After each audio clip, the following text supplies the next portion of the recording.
Hi అండి, welcome to my channel Gautam Sushant official. ఇంట్లో ఉండే నార్మల్ రైస్ అండ్ ఇంగ్రీడియంట్స్తో సింపుల్గా బగారా రైస్ ఎలా చేశానో చూడండి.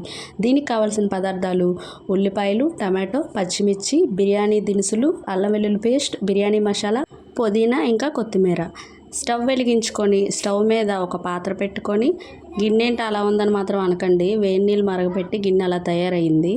ఒక స్పూన్ డాల్డా, అలాగే మన బిర్యానీకి ఎంత క్వాంటిటీ తీసుకున్నామో రైస్ దానికి తగ్గట్టు నూనె తీసుకోవాలండి.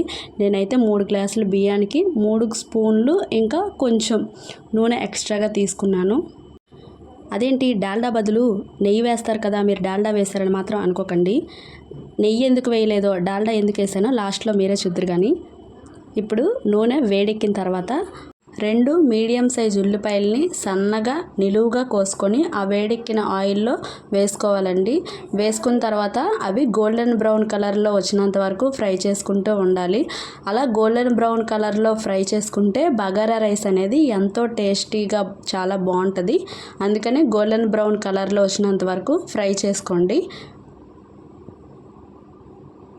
ఇక్కడ చూస్తున్నారు కదా, గోల్డెన్ బ్రౌన్ కలర్లో చూడండి.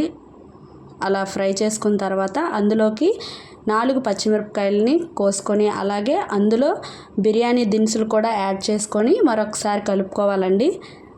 ఒక 10 నిమిషాలు అలా కలుపుకున్న తర్వాత అందులోకే మనం తీసుకున్న మీడియం సైజు 2 టమాటాలను కూడా నిలువుగా కట్ చేసుకొని వేసుకొని ఫ్రై చేసుకోవాలి. ఫ్రై చేసుకున్న తర్వాత అల్లం వెల్లుల్లి పేస్ట్ 2 స్పూన్లు యాడ్ చేసుకోవాలండి. ఈ మొత్తం మిశ్రమాన్ని ఒకసారి ఒక 5 మినిట్స్ కలుపుకోవాలి.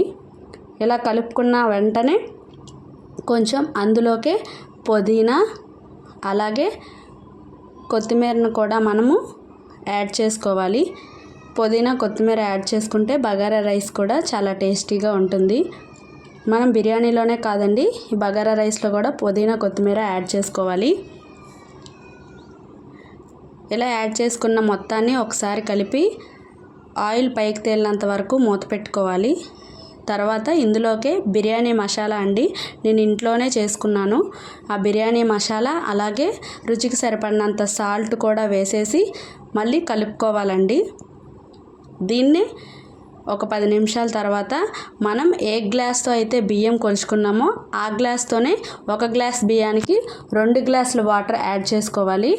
నేను ఏ గ్లాస్తో అయితే తీసుకున్నానో నేను 3 గ్లాసుల రైస్ తీసుకున్నానండి. 3 గ్లాసులకు తగ్గట్టు 6 గ్లాసుల వాటర్ని అయితే యాడ్ చేశాను నేను. ఎందుకంటే అది మనము నార్మల్ రైస్ కదా, ఇంట్లో ఉండే రైస్ కాబట్టి 1 గ్లాస్ బియ్యానికి 2 గ్లాసులు వాటర్ తీసుకుంటున్నాం. నార్మల్గా బాస్మతి రైస్ అయితే 1 గ్లాస్ బియ్యానికి 1.5 గ్లాస్ వాటర్ తీసుకుంటాం.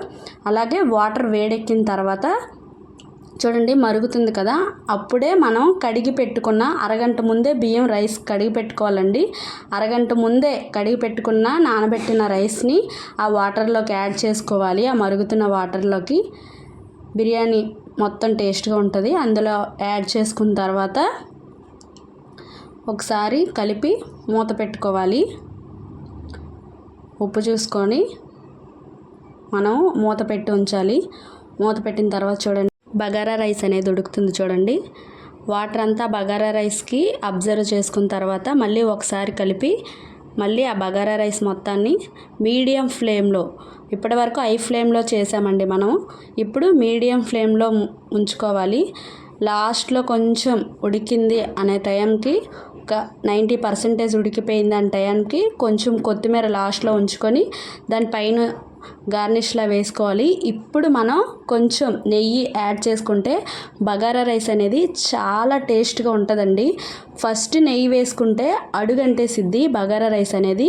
ఇప్పుడు నెయ్యి వేసుకొని మూత పెట్టి దాని మీద బరువు ఏదైనా ఉంచుకోవాలండి. ఉంచుకొని ఒక 10 నిమిషాల తర్వాత బరువు తీసేసి ఒకసారి కలుపుకుంటే చూసారు కదా పొడి పొడిగా ఎలా తయారయ్యిందో బగారా రైస్.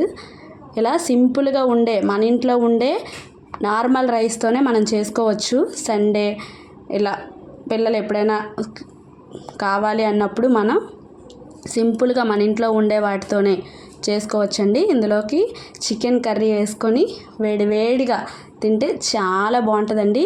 వెళ్ళే ముందు నా ఛానల్ని సబ్స్క్రైబ్ చేసుకొని వెళ్ళండి.